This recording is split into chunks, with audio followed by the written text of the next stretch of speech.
Here we go now, baby. Sunday morning and afternoon NFL action for Week 10. Joe and Jingles coming at you with our 8 total best bets. Before we get into all the action, make sure you hit that like button and that subscribe button right down there. Okay, Jingles, we're starting things off Sunday morning in Berlin, Germany. You have a prop you like for Falcons Colts. What are you looking at?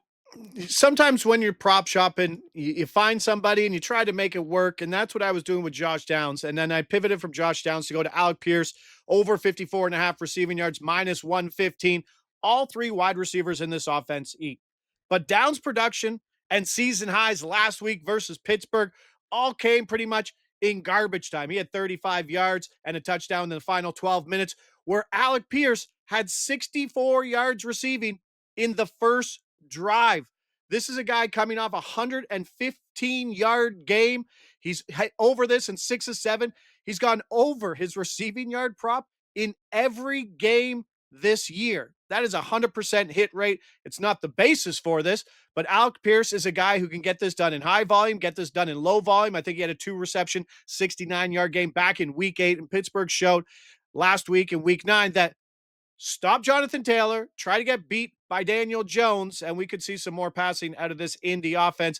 Pierce, slightly inflated, but I don't think 8 yards is enough from his last week's total. So I'm on the over 45.5.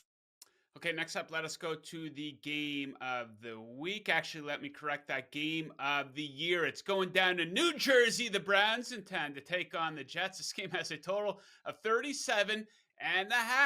And I think it's a really good spot to take the over. Allow me to explain so everyone thinks the Browns, this great defense. I've pointed this out a lot this season. On their home field, yes, they are a really good defense.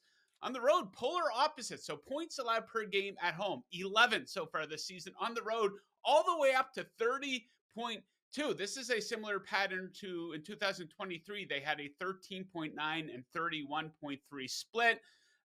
3 of their 4 road games this season have reached at least 44 points. Now, as for the Jets, a lot of people would probably think a lot of unders, right? Wrong. They're 11-4 to the over their last 15 games. Last time out, they combined for 77 points with the Cincinnati Bengals. They've seen 6 of their 8 games this season get to at least 40 combined points, a few of those games getting into the 50s. So, yeah, their defense was already bad, and they just traded away their best 2 guys on the defensive side of the ball. So maybe a rare good spot for the Browns offense going up against a Jets defense that's 27th in points allowed. So I think this total kind of based on false reputations, whereas scoring patterns from this season tell a different story. So I'm going over that number of 37.5. Okay, Jingles, it's a game so big, we can't just have one bet for it. You have a prop bet for Browns Jets. What do you like? Let's go Breece Hall over 15.5 carries, minus 115 at the time of recording. This man was responsible for the only win. And I think that carries over into week 10. The weather is not going to be as bad as in Chicago here in the Meadowlands, but a good chance of rain, double-digit winds. Nothing too crazy, but when your quarterback's Justin Fields, that does affect everything. It also helps facing the number 27 offense in EPA per play, 26 in success rate since Dylan Gabriel took over. Tommy Reese is actually going to be calling the play, so there could be a transition for this Cleveland offense. All of that points to the Jets playing a competitive, neutral script game where you just hand the ball to Breece Hall. There's not a lot of action outside of that. There's not a lot of wide receiver help on this team. Give it to the guy who scored 3 touchdowns in week 8 in maybe the best game of the year. Expecting just a slow run first game. The bye will help his knee injury as well. There's a lot to like about Breece Hall in week 15, and I think his carries is the best way to bet it this week. Okay, next up, we are going down to Miami, the Buffalo Bills in town. Big spread for this one. I think a really good spot to back Dalton Kincaid to go over his receiving yard total of 40.5 receiving yards. So he has an incredibly high ceiling, and this is a beautiful spot for any tight end in the NFL this season. He's crossed 100 receiving yards in 2 of his last 3 games. When he played Miami earlier in the season, he went for 66 receiving yards in that one. And Miami struggled to contain him in that game, and they struggle to contain every tight end that they go up against this season. They're allowing 68.2 yards per game to the tight end position. That is one of the worst marks in the NFL, over 10 yards per catch allowed. Bills do like to spread it around, but Kincaid leads the team in receiving yards despite missing a game. So I think a really good spot for him to go over that receiving yard number. Okay, next up, we have the suddenly very sad New York Giants in Chicago to take on who I think is the biggest fraud in the NFL, the Chicago Bears. You have a bet for this game. What do you like? Yeah, once in a while, I'll take an under, and here it is, under 46 and a half, minus 105. Biggest weather game of the week, 15 to 20 mile an hour sustained winds, gusts up to 30, rain, snow, sub 40. Add it all together, going to be an uncomfortable game. And let's be honest, this Giants team is still an offense without RB1 and wide receiver one. And if you look at where their scoring is coming from, it's almost comical. It's come so late in the game. They're averaging 11 points in the fourth quarter in their last three games and giving up 20 in the fourth quarter over their last three games. That's 30 points. 28 versus San Francisco, 21 versus Philadelphia, and 46 versus Denver. Denver number kind of skews it, but still, this is a team that's having a lot of points scored in that final frame. And you add in this crappy weather, you add in that crappy field, and things could be a lot slower than usual in the fourth quarter. You look at the Chicago offense, DeAndre Swift dealing with that groin injury, Roma Dunze, DNP, 0 catches last week. That was insane. And DJ Moore, DNP on Wednesday as well. Luther Burden coming back from concussion. Cole Kmet has to clear concussion protocol. There are a lot of question marks about the Chicago offense, and you add in that crappy weather, and I think we got an under, and this number should come down. If this is recorded on what? This is recorded on Thursday. Usually once everybody gets a hold of it, and if this weather holds, then this thing's going to come down.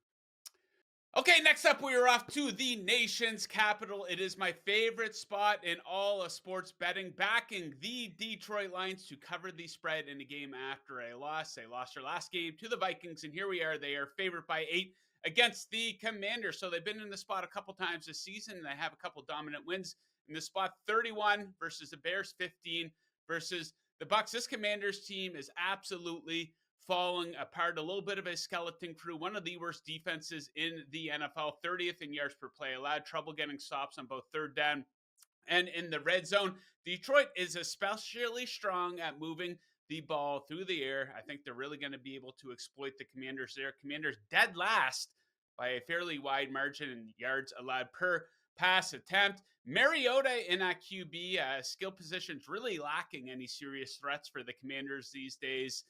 This will be the worst offense the Lions have faced since the Browns in week 4. They're going to be hungry to bounce back. I love for this pattern to continue and for them to cover the spread in the nation's capital. Okay, next up and down season for J.J. McCarthy. Do you like him to be up or do you like him to be down? He's tough, but we're going to go over 1.5 passing TDs at plus 110. This is on the move south.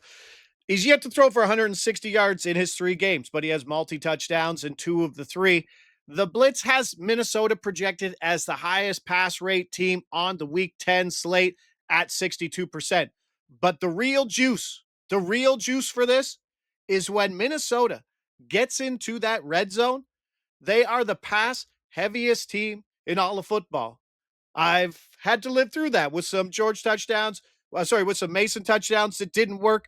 This is a team that inside the 20 loves to pass the ball 64%, the highest in all of football, facing a Baltimore team who we obviously know can score. And it's just been an inefficient team running the ball all year. Dead last in EPA per rush since week 5. Aaron Jones is dealing with that shoulder injury, so we're not too sure how things are going to shape up. But this is projected to be a high-scoring game, 49.5 point total. Give me J.J. McCarthy. Might take to the fourth quarters. Apparently doesn't turn the switch on until late, but I'm going to take the rookie here just at this on a plus money prop that I'd probably played down to minus 110. There we go. Tricky one there. Okay, let's wrap things up. In Seattle, do we have any fans of Zonovan Bam Knight watching the program here today? Well, you might be a fan of this guy if you tail this bet and it ends up hitting. I think a really good spot for him to go over his receiving year number of 10.5 receiving yards. So might surprise you here. This is a major weakness for the Seattle Seahawks defense. They don't have many, but they are allowing 45.25 receiving yards per game to the running back position. That is one of the worst marks in the National Football League. So he has cleared this number in 3 of his last 4 games, including 2 20-yard games in that span.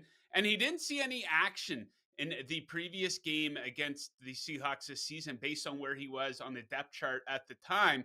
But it was something that the Cardinals did look to exploit. They did target the running back position 7 times, leading to 7 catches and 2 different backs having 13 or more receiving yards in that game. So let's go Zonovan Knight, a little bit of a dinky one for him to go over that receiving yard number. Okay, we'll leave it at that for today, guys. Enjoy all the games on Sunday morning and afternoon. Best of luck with your bets, and we'll see you right back here on the Covers YouTube channel for Sunday Night Football. Woo!